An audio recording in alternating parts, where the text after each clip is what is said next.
आज तो धूप की एक किरण भी नहीं निकली, पूरे आसमान में बादल छाए हुए, कहीं बारिश ना हो जाए।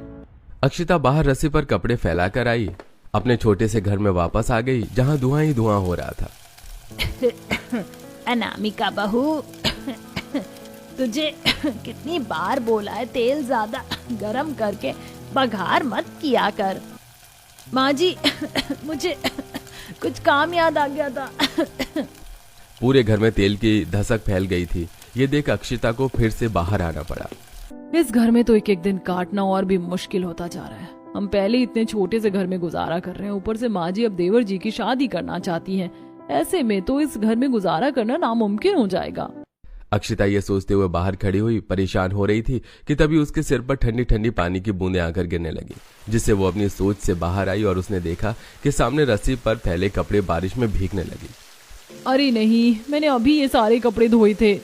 अक्षिता जल्दी से सारे कपड़े उतार के घर में आई। सत्यानाश, तुम दोनों का ध्यान किधर रहता है? हाँ, एक ने पूरे घर में धसक फैला दी और दूसरे ने सारे धुले कपड़े भिगो दिए। माँ जी, अचानक ही बारिश शुरू हो गई, इतने मैंने कपड़े उतारे, इतने में कपड़े गीले हो गए। तो अब खड़ी खड़ी मेरा मुंह क्या देख रही है? हाँ, रस्सी बांध और इन्हें घर में ही फैला। हे भगवान, अब इस चूहे के बिल जैसे घर में अगर इसने कपड़े फैला दिए तो निकलना बढ़ना भी मुश्किल हो जाएगा। और तू खड़ी खड़ी क्या सोच रही है अनामिका बहू? चल जल्दी से अक्षिता बहू की कपड़े फैलाने में मदद कर। संपूर्णा के कहने पर अनामिका ने मुंह बनाकर अक्षिता के साथ रस्सियां बंधवाई और फिर उन पर कपड़े फैलाए। अब सावन का महीना लगने जा रहा था, ऐसे में उन्हें अब और ज्यादा दिक्कतों का सामना करना पड़ता। देखिए जी, मैं इस घर में अब एक दिन और नहीं रह सकती। इसके इतना छोटे होने की वजह से आए दिन मुझे नई नई दिक्कतों का सामना करना पड़ रहा है। मैं तुम्हारी बात समझ रहा हूँ अनामिका, लेकिन अभी मैं कुछ नहीं कर सकता। आज इतनी महंगाई के जमाने में एक पक्का बड़ा मकान खड़ा करना आसान नहीं है। गरीबी की वजह से उन लोगों के लिए घर बनाना बहुत मुश्किल था। वो जैसे तैसे उसी घर में गुजारा कर रहे थे। साथ ही संपूर्णा को अपने छोटे बेटे कार्तिक की शादी करने की भी जिद लगी हुई थी, लेकिन घर के छोटा होने की वजह से रिश्ते वाले मना कर देते। कार्तिक के अब तक 3 रिश्ते टूट चुके थे, वो भी सिर्फ घर की वजह से। माँ जी, हमें अभी देवर जी की शादी के बारे में नहीं सोचना चाहिए। जब तक हमें एक बड़ा सही घर नहीं मिल जाता, तब तक हमें इस सिलसिले को बंद करना होगा। अब तू मुझे बताएगी कि मुझे क्या करना चाहिए और क्या नहीं? मुझे जो करना होगा मैं करके रहूंगी और मुझे कोई नहीं रोक सकता। माँ, समझने की कोशिश कीजिए, भाभी सही कह रही है। और वैसे भी छोटे घर में कोई भी लड़की रहने के लिए राजी नहीं होगी।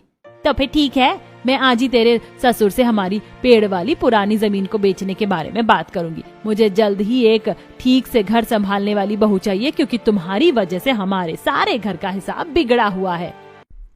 इस पर अनामिका और अक्षिता को बुरा लगा। छोटा घर होने की वजह से वो ठीक से काम नहीं कर पाती और इससे संपूर्णा को शिकायत रहती। संपूर्णा किसी भी बात को सुनने को तैयार नहीं थी। उसे सिर्फ अपने छोटे बेटे की शादी करनी थी।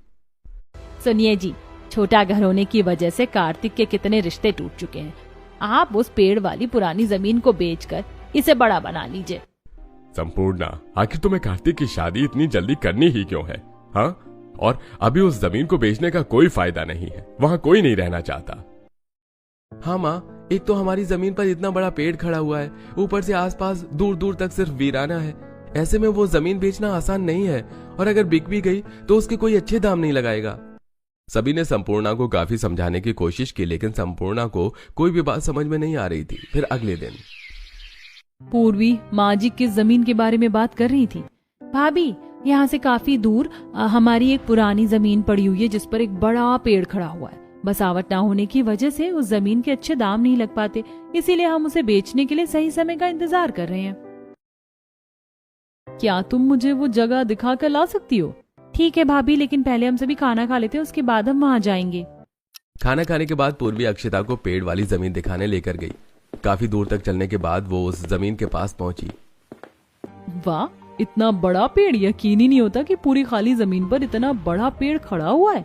सच में भाभी, ये पेड़ तो अब पहले से भी काफी बड़ा हो चुका है। इसका तना तो देखो जरा, हमारे घर की चौड़ाई से भी ज्यादा है। पूर्वी, जब ये जमीन भी हमारी है तो क्यों ना हम इस जगह का फायदा उठाएं? लेकिन इसका किस तरह फायदा उठा सकते हैं? अभी तक ये सिर्फ जमीन थी, अब हम इस पर अपना घर बसाएंगे, वो भी इस पेड़ के अंदर। लेकिन भाभी हम पेड़ के अंदर कैसे रह सकते हैं भला? उसके लिए हमें इसमें थोड़ा काम करना होगा।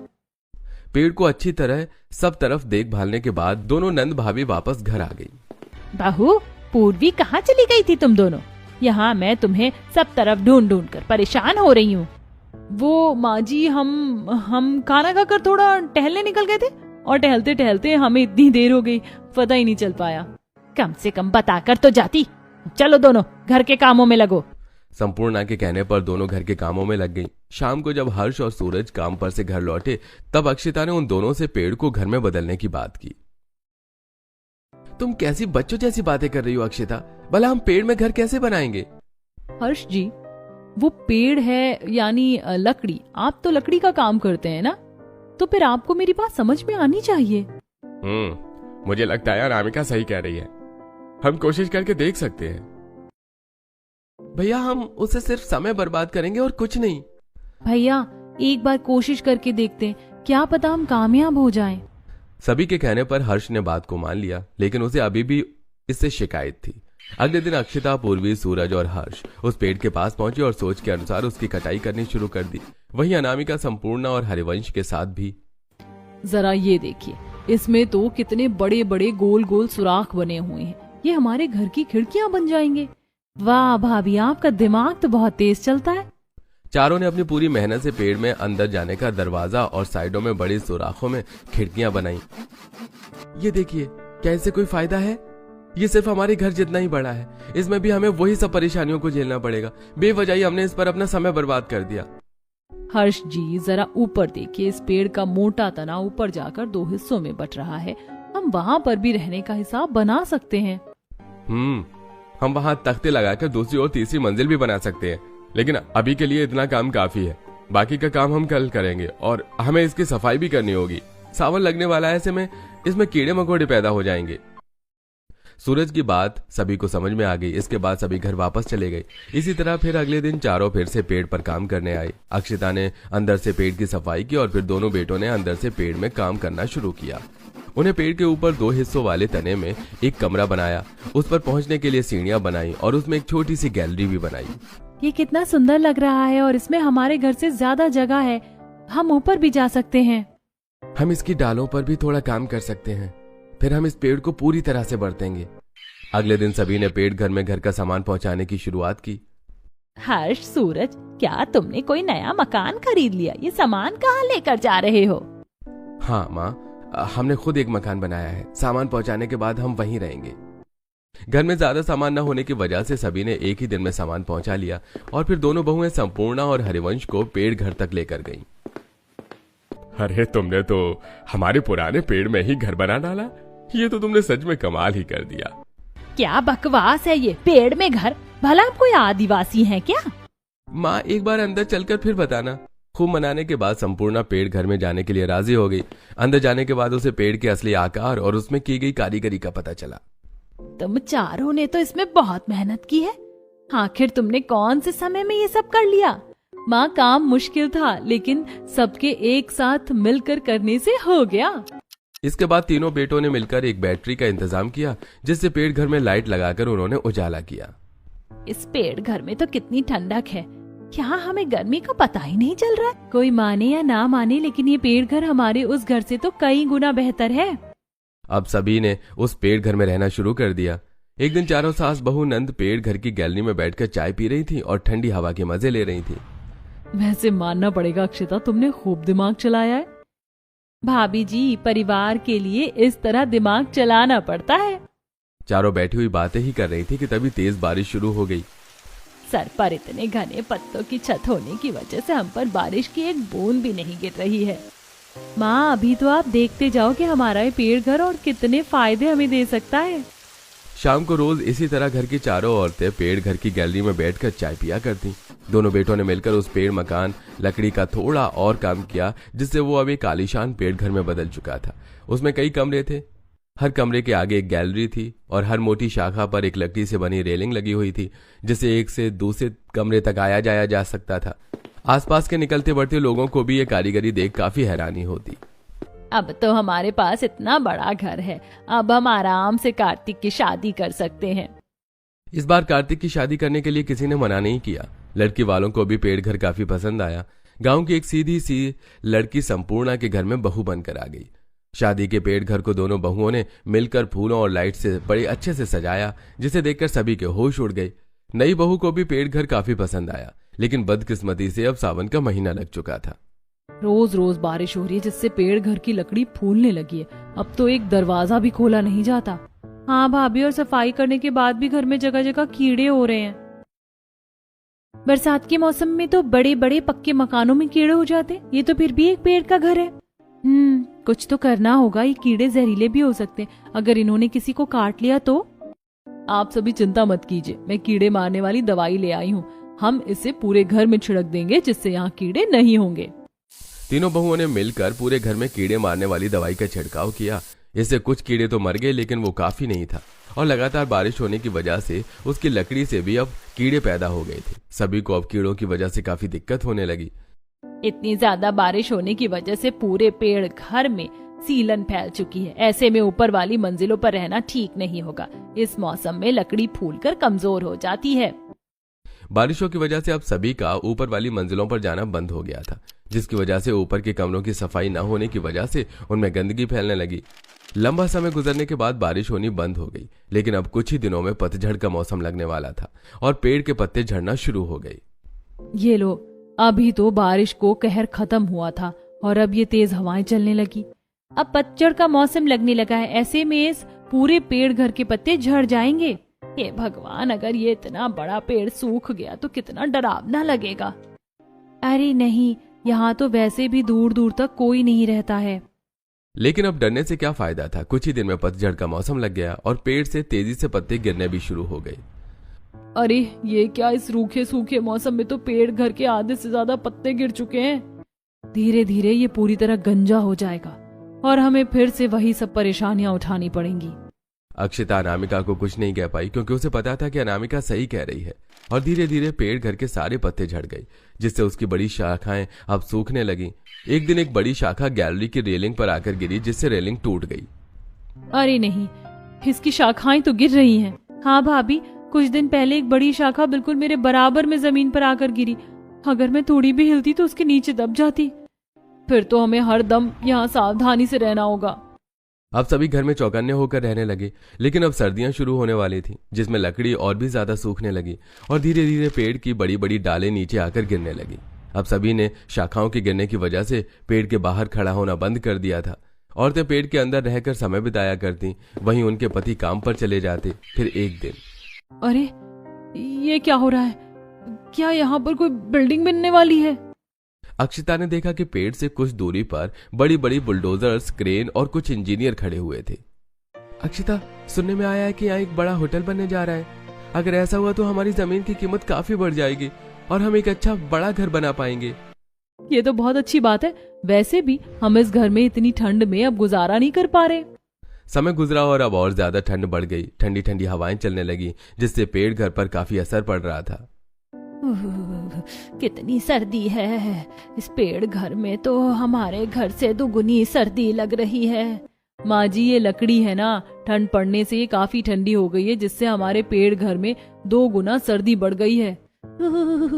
भाभी, इन खिड़कियों से भी बहुत ठंडी हवा आती है और पेड़ में जगह जगह झिर्रियां हैं, जिनसे हवा पार होती रहती है। किसी काम का नहीं है ये आलीशान पेड़ घर। इसमें भी हमें दिक्कतों का सामना ही करना पड़ रहा है। भाभी, हर्ष जी ने बताया है कि यहाँ से कुछ ही दूरी पर एक होटल बनने जा रहा है, जिससे हमारी जमीन के दाम बढ़ सकते हैं। अगर ऐसा हुआ तो हम अपने उसी 1 मंजिला छोटे मकान को बड़ा कर लेंगे। क्या सच में? लेकिन उसमें तो बहुत समय लग जाएगा। तब तक के लिए हमें इसमें ही गुजारा करना पड़ेगा। जनवरी की ठंड में पूरा परिवार किसी तरह पेड़ घर में समय गुजार रहा था। दिन पे दिन ठंड बढ़ती जा रही है और हम इस पेड़ घर में आग भी नहीं जला सकते हैं, और इतनी तेज हवा में हम इसके बाहर भी आग नहीं जला सकते हैं। अब हम करें तो क्या करें? चलो फिर से अपने उसी घर में चलते हैं। लेकिन माँ जी, वहाँ पर समय बिताना अब और भी मुश्किल हो जाएगा। यहाँ ठंड है, लेकिन कम से कम यहाँ जगह तो है। वो तो सिर्फ घर के नाम पर एक कमरा है। अनामिका की बात सभी को सही लगी और अब ठंड को झेलते हुए वो वहीं पेड़ घर में रह रहे थे। कुछ दिन बाद उन्होंने देखा कि पेड़ घर के आसपास घर बनने शुरू हो गए। वहीं होटल में भी लगातार काम चल रहा था। सर्दियों का मौसम गुजरने तक वहां कई घर बन गए और वहां लोगों ने भी रहना शुरू कर दिया। वहीं आए नए लोगों को पेड़ घर बना देखकर काफी हैरानी होती। वहीं पेड़ घर के परिवार को इस पर थोड़ी शर्मिंदगी भी महसूस होने लगी। हमारे आसपास कितने अच्छे मकान बन चुके हैं और हमारा इतना बड़ा परिवार अभी भी इसी पेड़ घर में रह रहा है। हमें साल भर होने वाला है इस घर में रहते रहते, लेकिन अभी तक हमसे एक घर नहीं बनाया गया। माँ जी, पिताजी, आपके बेटे पूरी मेहनत कर रहे हैं हम सबके लिए एक घर खड़ा करने को। एक दिन वो जरूर कामयाब होंगे। सच कहूँ तो मैं इस सब से बहुत थक चुकी हूँ। अब मैं यहाँ से जाना चाहती हूँ। अब सभी पेड़ घर में नहीं रहना चाहते थे। भले ही पेड़ घर में उन्हें रहने के लायक काफी जगह मिली थी, लेकिन इसके साथ उन्होंने बहुत सी परेशानियां भी उठाई, जिसकी वजह से वो अब वहां से जाना चाहते थे। अब वसंत का मौसम लग चुका था। पेड़ फिर से हरा भरा होने लगा और अब उसमें जगह जगह पर पत्ते निकलने लगे। उससे और नई डालें निकलने लगी, जिससे अब उनका संतुलन बिगड़ने लगा। फिर एक दिन, माँ, कोई हमारी जमीन को काफी अच्छे दामों में खरीदना चाहता है। आसपास सब बसावट होने की वजह से हमारी जमीन के दाम बढ़ गए हैं, तो क्या हम इस जमीन को बेच दें? अरे देवर जी, नेकी और पूछ पूछ, मैं तो अभी के अभी यहाँ से निकलना चाहती हूँ। सभी जमीन को बेचने को बिल्कुल तैयार थे और उम्मीद के अनुसार उनकी जमीन अच्छे दामों पर बिक गई। इसके बाद उन्होंने धीरे धीरे पेड़ घर को खाली करना शुरू किया। हमें इस पेड़ घर की बहुत याद आएगी। इतना लंबा समय गुजारा है हमने यहाँ पर। हाँ भाभी, ये घर जैसा भी हो, हमने इसे बहुत मेहनत से बनाया है। हम इसे हमेशा याद करेंगे। हमारी इसमें की गई मेहनत वसूल हो चुकी है। अब हमें इसे अलविदा कहने का समय आ चुका है। भले ही दिक्कतों के साथ, लेकिन पूरे परिवार ने उस पेड़ में काफी लंबा समय बिताया और ढेर सारी यादें बनाई। लेकिन अब उस पेड़ को वहां से हटने का समय आ चुका था। पूरा परिवार उस जमीन को बेचकर वहां से आ गया और जमीन के पैसों से उन्होंने अपने उसी पुराने 1 मंजिला के कमरे वाले घर में काम करवाकर उसे 3 मंजिला बड़ा बना लिया। अब पेड़ घर की जगह पर भी उसे हटाकर कई घर बन चुके थे। सभी को पेड़ घर की काफी याद आती। मुझे अभी भी हमारे पेड़ घर की बहुत याद आती है। सच कह रही हो, मुझे भी जब कभी उसकी याद आती है तो आंखें भर आती हैं। क्यों ना हम अपने घर के आंगन में ही एक पेड़ लगा ले, जिससे हमें उसके ना होने का एहसास नहीं होगा। हाँ, हम आंगन में एक पेड़ लगा सकते हैं और हम उसे बिल्कुल अपने पेड़ घर की तरह ही रखेंगे। सभी आंगन में पेड़ लगाने के लिए राजी हो गए और फिर उन्होंने आंगन में एक छोटा पेड़ लगाया जो काफी तेजी से बड़ा होने लगा। अब जब कभी भी किसी को पेड़ घर की याद आती तो वो आंगन में लगे पेड़ को देखकर खुश हो जाया करते।